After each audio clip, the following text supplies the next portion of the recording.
She's made up her mind to live pretty smart. Learn to budget responsibly right from the start. She spends a little less and puts more into savings. Keeps her blood pressure low and credit score raises. She's cutting debt right out of her life. She tracks her cash flow on a spreadsheet at night. Boring money moves make kind of lame songs, but they sound pretty sweet to your wallet. PNC Bank, brilliantly boring since 1865. Learning through play starts with Lego Duplo. With Lego Duplo, toddlers can develop real-life skills while having fun with colorful bricks made just for them. Large, easy to grip, and safe to explore. When children express themselves with Lego Duplo, they build patience, problem-solving, and empathy. See your child learn perseverance and self-expression with everything they imagine and create. Visit lego.com/preschool to learn more.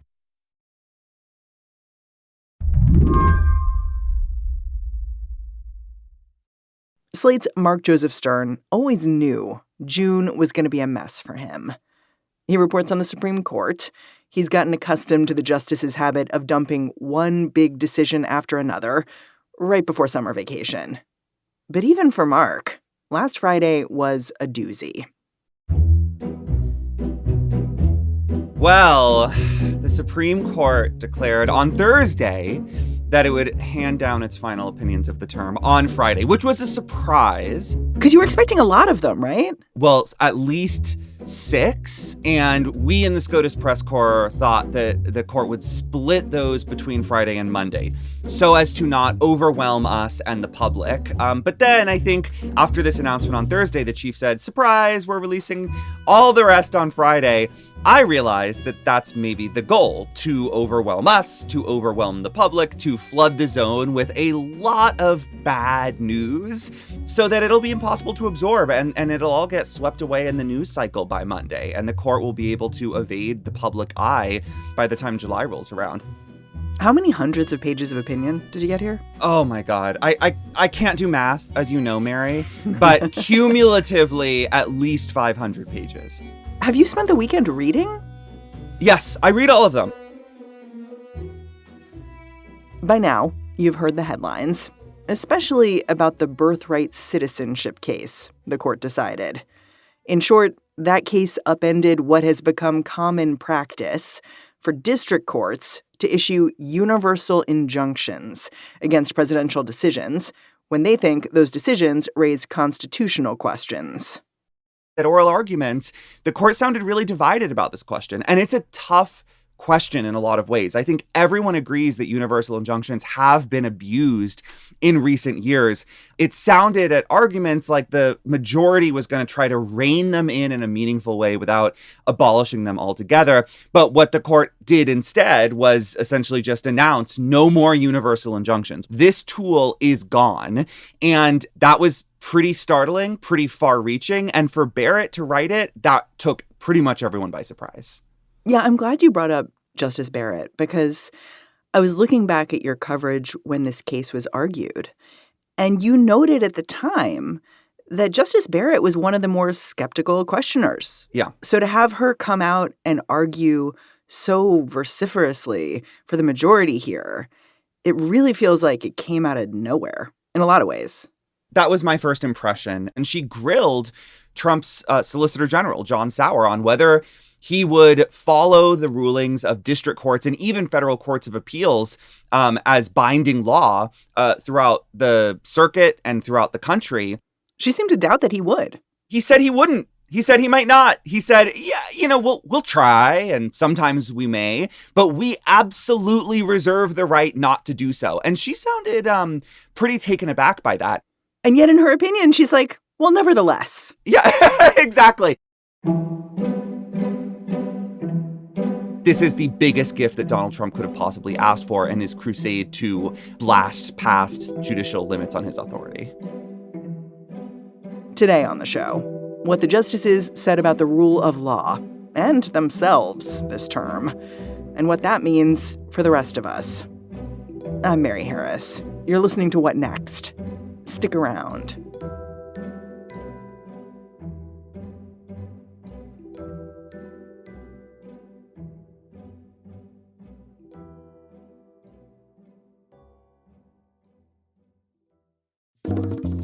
This podcast is brought to you by Progressive Insurance.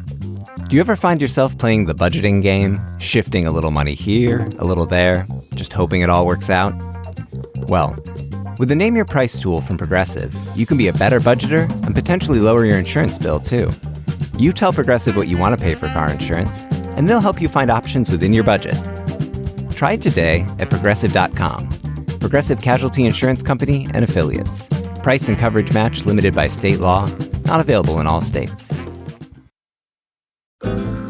This episode is brought to you by Quince. With summer in full swing, do you ever feel the urge to refresh your closet but not waste money on pieces you're only going to wear once? For timeless, elevated classics that feel luxurious, check out Quince. Quince sent me a few of their clothes to try out, see how I liked them so I could tell you how it all works. They sent me this shorts and shirt set that are super cute. And I gotta say, I have really been wearing them every day. They're olive green. People tell me I've got sort of like a safari chic thing going on.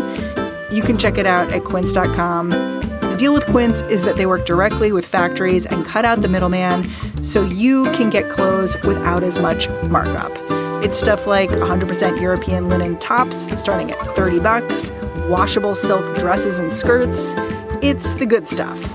So, give your summer closet an upgrade with Quince. Go to quince.com/whatnext for free shipping on your order and 365-day returns. That's QUINCE.com/whatnext to get free shipping and 365-day returns. Quince.com/whatnext.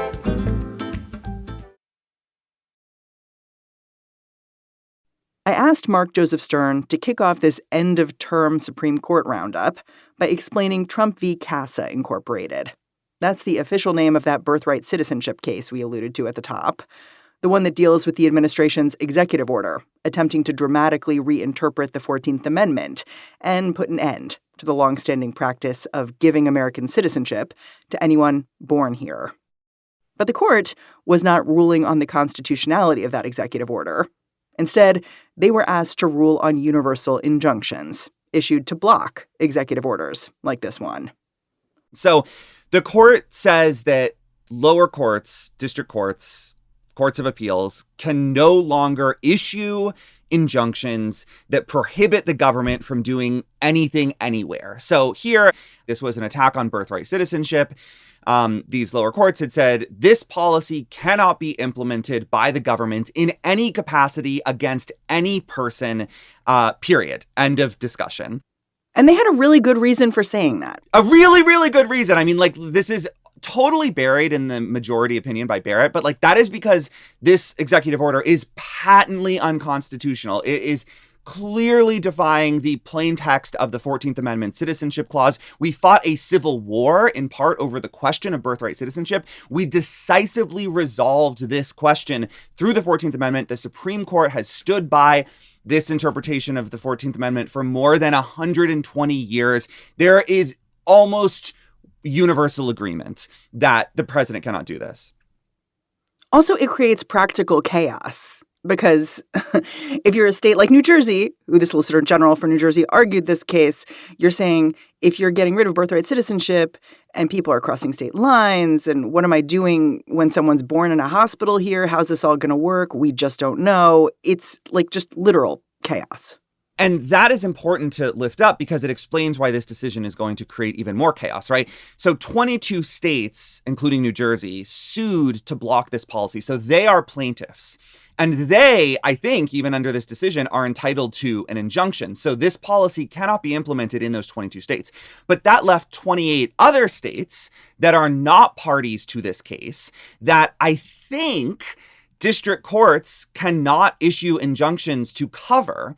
And so what this means is that a child could be born in Philadelphia and denied birthright citizenship because Pennsylvania is not a party to this case. But their parents could then take that child across the river to New Jersey and the child would then magically become a citizen because New Jersey would have the benefit of this injunction protecting birthright citizenship. It would create unworkable mayhem on the ground.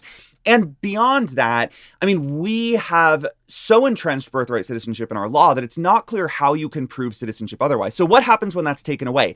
Everyone's citizenship is destabilized. It is no longer enough to show a birth certificate that says, I was born on the soil of the United States. Now you have to start showing that your parents were citizens, or maybe that their parents were citizens, depending on how aggressively Trump wants to pursue this policy. That is totally unworkable. And it would lead to, I guess, ICE agents going into hospitals, demanding paperwork from mothers and their newborns, potentially taking away newborns and rendering them deportable and possibly stateless at birth.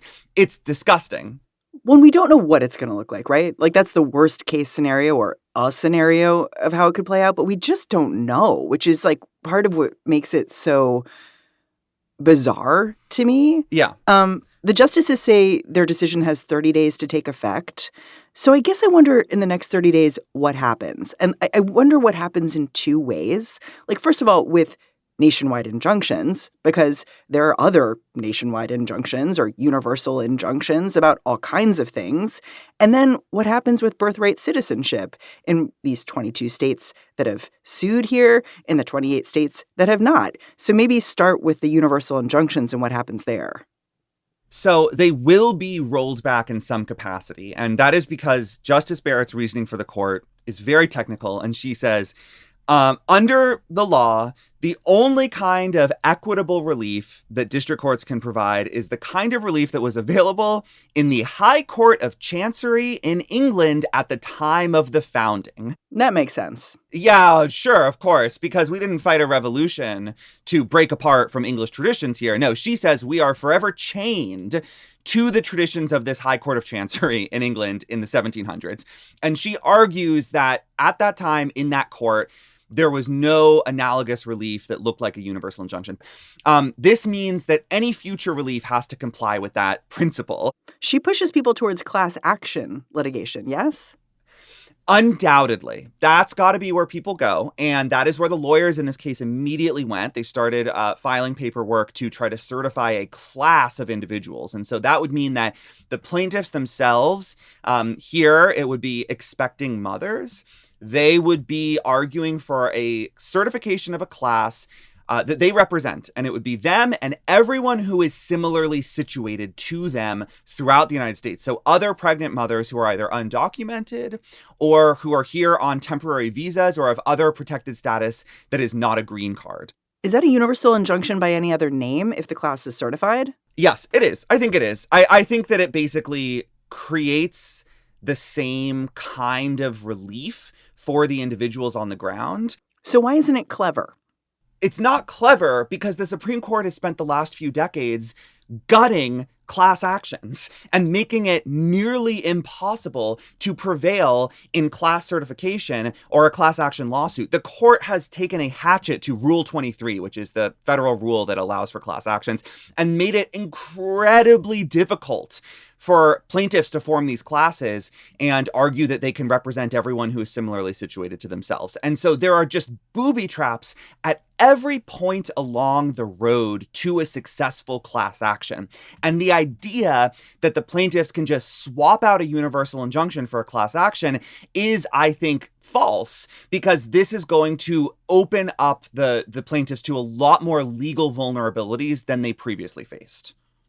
So then what happens in the next 30 days when it comes to birthright citizenship? Like, is the Trump administration now trying to stand up some sort of mechanism to certify what happens with people born in the 28 states that didn't sue here? Like, what's going to happen if I'm a mom who's undocumented in Texas in 30 days? Absolutely. So federal agencies are going to start developing and issuing guidance to implement this order. That means that the Department of Homeland Security, the Department of State, other agencies will start figuring out how to deny citizenship to the children of immigrants. And I just want to lift this up again. It's not only undocumented immigrants. It's basically every immigrant who doesn't yet have a green card. If you haven't gotten your green card, if you're here on a visa, if you have temporary protected status, whatever, then your kid doesn't get birthright citizenship. So this is millions of people cumulatively, right?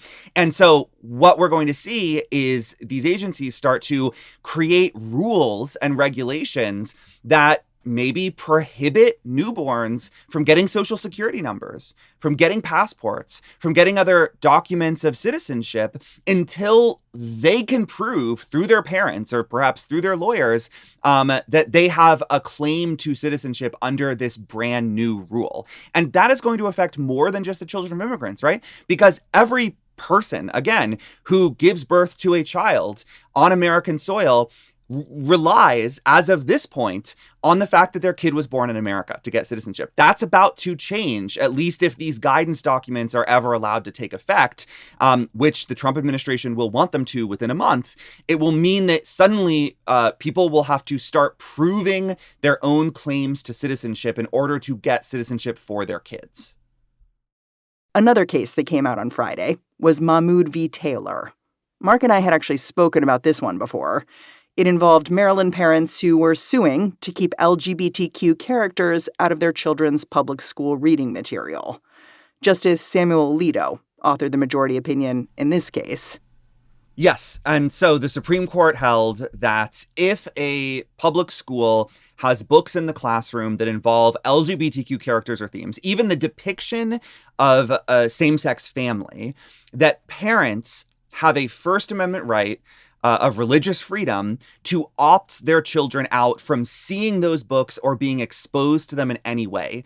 And that ruling is very, very broad. It includes any kind of even subtle suggestion that LGBTQ people exist, that they have families, that they deserve any kind of equality or respect. From here on out, every parent in the country who sends their kids to public school gets to mandate that their child is never exposed to such materials in the classroom. And as we discussed when we previewed this case earlier, Mary, I mean, this is a totally unworkable system. There's no way that schools can create a bespoke opt-out rule for every book that might feature LGBTQ people, for every student whose parents might object. And so what the schools told the Supreme Court in this case is, if we have to create an opt-out system, we're really just going to pull these books from the classroom. And that is, I think, the ultimate goal of the plaintiffs in this case and of the majority that issued this decision. Okay, one more case. This is South Carolina's bid to exclude Planned Parenthood from Medicaid coverage. And I covered this beforehand with Ian Millhiser from Vox. And he was just so straightforward that this shouldn't have been allowed to have happened. Like, I went back and I read the transcript of our conversation. And his basic take was, I think when it comes to abortion, the justices' brains get scrambled. Yes. Because there's no reason why this should have been able to be brought. Like, basically, the text of the law from Congress is that people should be able to choose their own medical providers as long as those are qualified medical providers. There's really no doubt that there are qualified medical providers at Planned Parenthood, so excluding them is exclusionary and against the law. Why did this happen anyway? This happened because the Supreme Court held that Medicaid does not give patients the right to sue when their own rights under the law are violated. So you're totally correct that the statute says that patients get to choose their provider. And as long as that provider is qualified, meaning they aren't quacks or dangerous, right, then the patient gets to go there, receive the desired services, and the provider will be reimbursed through Medicaid. That has been happening at Planned Parenthoods for many years. Planned Parenthood does not get Medicaid dollars for abortion. This is not technically an abortion case, right? There's a different law that prohibits the use of federal dollars for abortion. So this is about all the other stuff Planned Parenthood does that gets reimbursed through Medicaid. Like birth control. Birth control. And cancer screenings, right? And STI treatments, really basic stuff. And so South Carolina here was just trying to punish Planned Parenthood and its patients because Planned Parenthood also provides abortions by cutting off access to these other services. And by the way, the Planned Parenthood in South Carolina barely provide abortions because the state bans them after 6 weeks. So that's happening very rarely anyway. And so what the court said was, we see that this statute provides that patients get to choose who is going to give them medical services. But we don't think that the statute states clearly enough, explicitly enough, that there is a right of patients to file a federal lawsuit when this freedom of choice is taken away from them. Why not? Aren't they like people with the right to relief? You would think, but the issue that the court flagged is that Medicaid is what's known as spending clause legislation, which basically means that Congress gives a bunch of money to the states and sets some ground rules about how the states have to administer it. And the court said that as a general rule, those kind of laws don't create a private right for individuals, for beneficiaries to sue. And that sounds a little bit wonky, but it's actually pretty catastrophic and radical. It's creating a second class of citizens. Absolutely. It turns low-income people into second-class citizens, and not just low-income people, right? So these programs that I'm talking about where the feds give the states money and tell them to administer programs, that's not just Medicaid. It's also Medicare. It's also nutrition assistance. It's also housing assistance. It's also disability programs. It's all this stuff that the federal government has instructed states to administer and told them how to administer it. And what the court said in this decision was basically that if the states don't administer these programs in line with how Congress demanded, then the beneficiaries don't have any right to sue, which means that nothing will actually happen, because the only other alternative to enforce these rights is for Congress to pull the funding from the state altogether, which Congress is never going to do, right? Because that would be insane. It would be insane for the federal government to say, oh, you're not allowing patients the free choice of provider that they're guaranteed. Well, then we're going to give you zero Medicaid dollars and nobody can get care anywhere anymore under the statute, right? That is the nuclear option. It's never going to happen. And so this just saps everybody's right to protect their interests under statutes where Congress was pretty clear that they did have interests that should be enforceable. We'll be back after a quick break.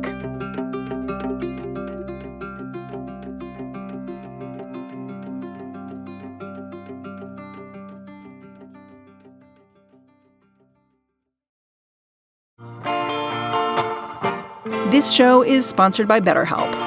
Workplace stress is now one of the top causes of declining mental health, with 61% of the global workforce experiencing higher than normal levels of stress. To battle stress, a holiday is great, but it's not a long-term solution.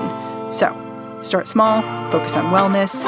Therapy can help you navigate whatever challenges the workday or any day might bring. With over 30,000 therapists, BetterHelp is the world's largest online therapy platform, having served over 5 million people globally. It's convenient. You can join a session with a therapist at the click of a button, so it helps you fit therapy into your busy life. As the largest online therapy provider in the world, BetterHelp can provide access to mental health professionals with a diverse variety of expertise. Unwind from work with BetterHelp. Our listeners get 10% off their first month at BetterHelp.com/whatnext. That's BetterHelp, HELP.com/whatnext. With a Venmo debit card, you can Venmo more than just your friends. You can use your balance in so many ways. You can Venmo everything. Need gas? You can Venmo this. How about snacks? You can Venmo that. Your favorite band's merch? You can Venmo this. Or their next show? You can Venmo that. Visit Venmo.me/debit to learn more. You can Venmo this, or you can Venmo that. You can Venmo this, or you can Venmo that. You can Venmo. The Venmo MasterCard is issued by the Bancorp Bank N.A. pursuant to license by MasterCard International Incorporated. Card may be used everywhere MasterCard is accepted. Venmo purchase restrictions apply. Put us in a box. Go ahead. That just gives us something to break out of. Because the next generation 2025 GMC Terrain Elevation is raising the standard of what comes standard.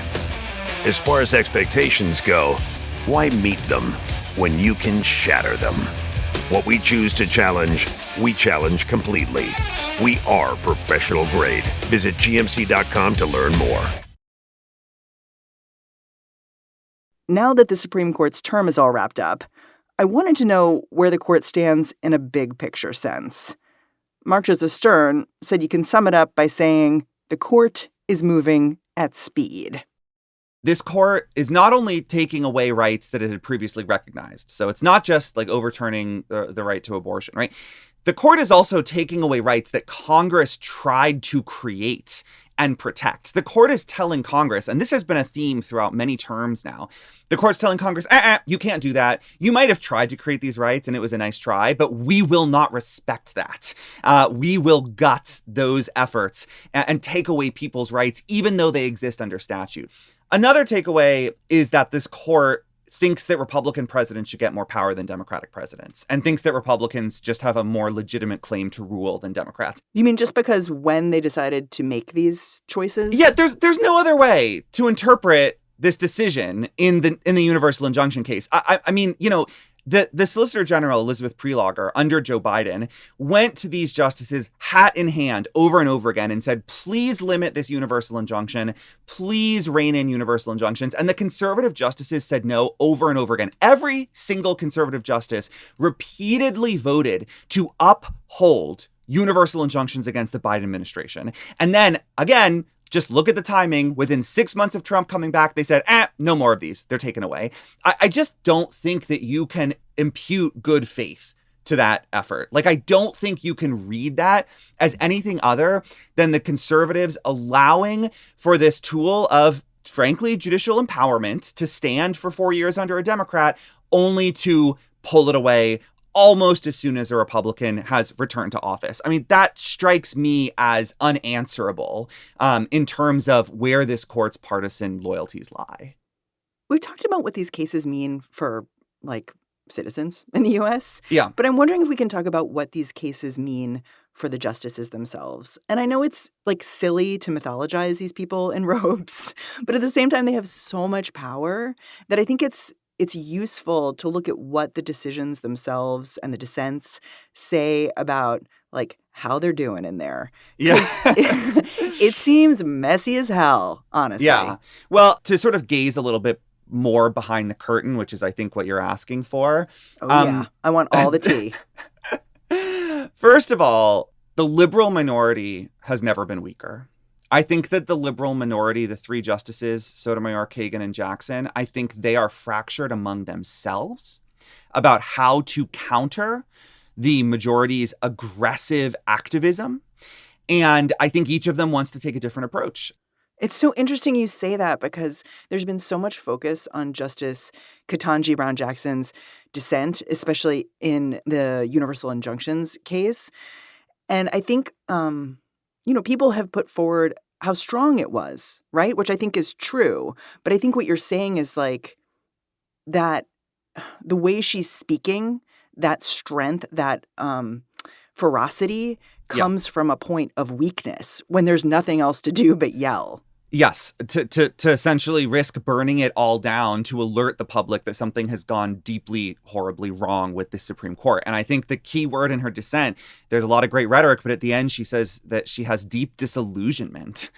And I think that shows after just a few years on the court, it's not what she thought it would be. It is not a neutral institution trying to dispense justice even-handedly. It is a biased institution with partisan preferences doling out favors and victories to the party that it likes more. And that is a point she made in an earlier dissent this term in a case involving oil companies where the court granted these companies standing to sue against environmental regulations. And she basically said the majority is biased toward big business and corporations. She did not pull her punches there either. But I want to note that Justice Sotomayor and Justice Kagan didn't sign on to those opinions. This was a solo dissent from her in the universal injunction case. I think Sotomayor and Kagan are trying to play it differently, even between themselves. I think Justice Kagan is still trying to find points of agreement with the majority where she can to show that she's got skin in the game, that she's ready to make compromises, that she's acting in good faith, and that whenever John Roberts and Amy Coney Barrett want to slide more toward the middle, she will be awaiting them with open arms. And I think Justice Sotomayor is caught in between the Kagan approach and the Jackson approach. I think she is also deeply disillusioned, but she is still a tactician in a lot of ways. And she thinks there is hope that she can win over one or two of the conservatives in future cases. So she's not quite ready to set fire to the whole thing. Whereas Justice Jackson is, I think, speaking for a lot of us when she says there is no point in pretending that these guys are acting in good faith. This is politics all the way down. Yeah, it's notable to me that these decisions came out at the same time that we saw this DOJ official, Emile Beauvais. Emile Beauvais is up for a federal judge position. And just on the sort of eve of him going before Congress, a whistleblower came out and said, he's straightforwardly said to other lawyers at the Department of Justice, let's ignore lower courts' rulings. And now he's trying to be a judge? Like, it's just this very strange moment for the judiciary and for the Trump administration where it's pretty clear what they're doing, and they're relying on the courts to sign off on what they're doing, but at the same time smack down other courts. It's a mess. Yes, it seems like that's our number one word of this conversation, Mary, a mess. And I think it's fitting because this is a very messy court that doesn't seem to mind wreaking this havoc in politics and law. And then, again, jetting off for the summer to go work their cushy side gigs and leave the country to deal with the fallout. And their brethren on the lower courts who are going to now get a whole bunch of filings. Yep. They don't care. They just screwed over their brethren on the lower courts in the biggest way possible, right? These lower courts are going to have to spend the next few months dealing with the fallout of these decisions, and especially the universal injunction decision. And by the way, just to be clear, there are at least 24 other universal injunctions or universal temporary restraining orders, which are basically the same thing, that are in place against Trump administration policies right now. And Trump's DOJ is currently going court by court, filing to have those injunctions taken away because they are no longer permissible under Supreme Court precedent. So these district courts are going to have to spend their whole summer dealing with the fallout of this decision. And, I don't have that much pity for them. Like, it's their job and it's a pretty good job and they have life tenure and all of that. But I just think it does speak to how arrogantly and recklessly the Supreme Court throws around its own power without thinking about the ripple effects through the lower courts, which are going to be, I think, pretty disastrous for the rule of law in the end. Marches of Stern, I'm always grateful for you coming on the show. Thanks for doing it. Thanks so much, Mary. Mark Joseph Stern is a senior writer covering the courts and the law. He also co-hosts Slate's legal podcast, Amicus, with Dahlia Lithwick. Special announcement for the Slate Plus members in the House. You can tune in today, July 1st at 1 p.m. Eastern, for a very special live taping of Amicus on Zoom. Mark and Dahlia are going to go even deeper on what we learned from the Supreme Court. Go grab your seat right now at slate.com/amicus plus live. That is slate.com/amicus plus live. And that's the show. What Next is produced by Paige Osburn, Elena Schwartz, Rob Gunther, Anna Phillips, Ethan Oberman, and Madeline Ducharme. Ben Richmond is the Senior Director of Podcast Operations here at Slate. And I'm Mary Harris. Go find me on Blue Sky. I'm at Mary Harris. Thanks for listening. Catch you back here next time.